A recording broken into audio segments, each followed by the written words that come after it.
12월 17일입니다. 지금이라도 회개하라는 제목으로 요엘서 2장 1절에서 17절까지 말씀 봅니다. 선지자 요엘은 유다 백성들에게 주의 날이 오고 있다, 주님의 날이 오고 있다고 예고합니다. 유다 땅에 사는 백성아 모두 떨어라, 주님의 날이 오고 있다, 그 날이 다가오고 있다. 떨어라 하는 것을 보면요, 그 날은 소망의 날이 아니라 절망의 날이며 구원의 날이 아니라 심판의 날이 될 것이다. 그날은 셀 수 없이 많고 강한 메뚜기 군대가 온다. 마치 어둠이 산둥성이를 넘어오듯이 새까맣게 다가온다.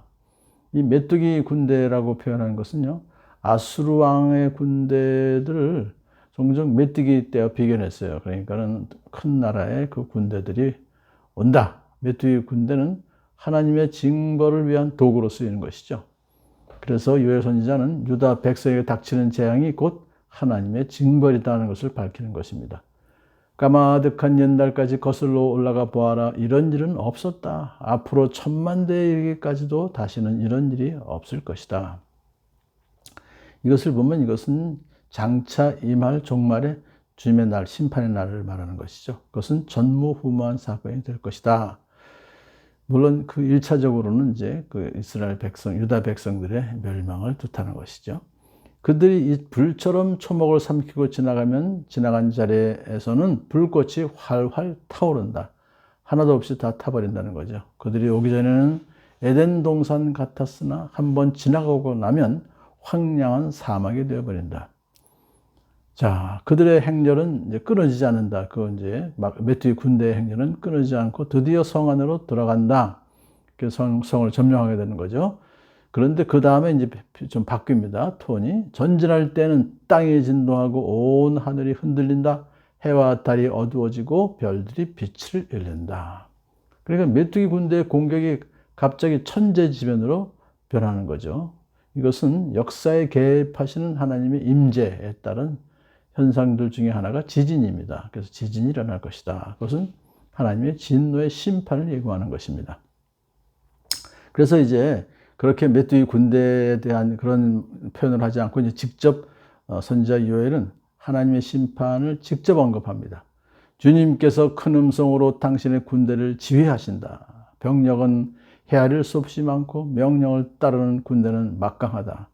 그러니까 그 메뚜기 군대를 하나님이 지휘하신다는 거예요. 자, 하나님이 군대를 직접 모으시고 정렬을 시키시며 지휘하신다. 그래서 이 군대는 하나님의 명령을 재촉하거나 지연시키지 못합니다. 명령 떨어지면 즉각적으로 행동에 옮길 뿐입니다. 그렇게 하나님 명령을 따르는 군대는 막강합니다. 어느 누구도 막을 수가 없습니다. 그들을 제지하려는 어떤 시도도 다 소용없게 될 것입니다. 왜냐하면 하나님께서 직접 그 군대를 지휘하시기 때문에 그렇습니다. 주님의 날은 놀라운 날, 가장 무서운 날이다. 누가 감히 그 날을 견뎌낼까 하면서 그날에는 하나님의 심판의 앞에 서게 될 사람들은 공포와 두려움을 갖지 않을 수 없을 것이다 라고 예고합니다. 자, 이제 여기서부터 이제 하나님은 언약 백성에게 결단을 촉구하십니다. 지금이라도 너희는 진심으로 회개하여라. 나 주가 말한다. 금식하고 통곡하고 슬퍼하면서 나에게 돌아오너라. 유다 백성에게 회개할 기회가 남아 있습니다. 돌이키기만 하면 희생의 가능성이 있다고 선포해 주시는 것이죠. 그래서 지금 그들에게 징벌을 선포하신 것은 어디까지나 그들이 죄를 지었기 때문에 그렇지만은 하나님께서는 그 징벌 선포를 통해서라도 그들이 그 선포를 듣고 돌이켜 회개하기를 바라시는 것입니다. 옷을 찢지 말고 마음을 찢어라. 그러니까 하나님은 거칠의 회개를 인정하지 않으십니다. 전심으로 진실하게 돌이키기를 원하십니다. 그래서 유다 백성의 마음은 돌처럼 단단했기 때문에 그 마음의 진정한 변화를 요구하시는 거죠. 참 회개는 내면적인 동기의 변화는 물론이고요, 외형적 의식 둘 다 필요한 것이죠. 그는 외형에 치우치는 의식주의를 경고하되 이들 둘 중에서 어느 하나에도 치우쳐서는 안 된다 하는 것을 지금 말하는 것입니다. 자, 주 너희 하나님께로 돌아오너라. 하면서 이제 다시 또 권고하시죠.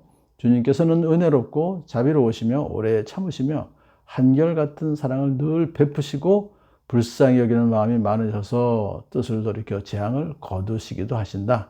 돌아오라고 권면하는 거기는 근거가 뭡니까? 하나님은 은혜로우신 분이고 자비로우신 분이기 때문에 오래 참으시는 분이기 때문에 한결같은 사랑, 언약적 사랑, 헤세드의 사랑을 늘 베푸시고 불쌍히 여기는 마음이 많으신 분이기 때문에 주님께로 돌아오기만 하면 그 재앙을 거두실 것이다. 그렇게 이제 설명하시는 것이죠. 그러므로 하나님께서는 아무도 멸망치 않고 다 회개하기를 원하시기 때문에 오래 참으시는 겁니다. 그러나 용서하시며 회복시키시는 하나님의 은혜는 죄악 가운데 계속해서 머무는 사람들에게 주어지는 것은 아닙니다. 그 은혜는 진정한 회개를 전제로 하는 것이죠. 마치 자녀를 불쌍히 여기는 아버지처럼 하나님은 회개하는 자에게 긍휼을 베푸시기 때문에 돌아오라고 강력하게 권고하고 계시는 것입니다. 자, 진심으로 회개하면 하나님은 용서하실 수 있다는 가능성을 강조하시고 계십니다. 왜냐하면 그들을 긍휼히 여기셔서 용서하시는 것은 전적으로 하나님의 주권에 달린 문제이기 때문에 일단 돌아오라고 권유하고 있는 것입니다. 여기서 선지자 강조한 것은 유다 백성들에게 진실한 회개를 하고 하나님의 긍휼하심을 간절히 사모하라, 그렇게 이제 촉구하시는 거죠. 자, 하나님은 다시 한번 거룩한 금식을 선포하고 성회를 열라고 촉구하십니다. 백성을 한데 모으고 백성들을 거룩하게 구별하여라. 장로들을 불러 모으고 어린아이들, 젖먹이들도 불러 모아라. 그러니까 모든 백성들 한 사람도 빠짐없이 다 모여라 이거죠. 제사장들은 성전 현관과 번제단 사이에서 울면서 호소하여라. 하나님과 백성들 중간에 있는 그러한 제사장들이죠. 그래서 하나님 앞에서 회중의 대표자로서 백성들을 위해서 기도하는 것이 바로 제사장들의 임무이기 때문에 그들 보고 기도하라고 촉구합니다. 내용이 이렇습니다. 주님, 주님의 백성을 불쌍히 여겨 주십시오. 주님의 소유인 이 백성이 이방인에게 통치를 받는 수모를 당치 않게 하여 주십시오. 저는 지금 이 기도는 오늘날 우리나라의 대한민국의 모든 국민들을 불쌍히 여겨달라고 항상 기도합니다. 주님의 소유인 이 대한민국 백성이 이방인들에게 통치를 받는 수모를 당치 않게 하여 주십시오. 세계 만민이 그들의 하나님이 어디에 있느냐라고 하면서 조롱하지 못하게 하여 주십시오.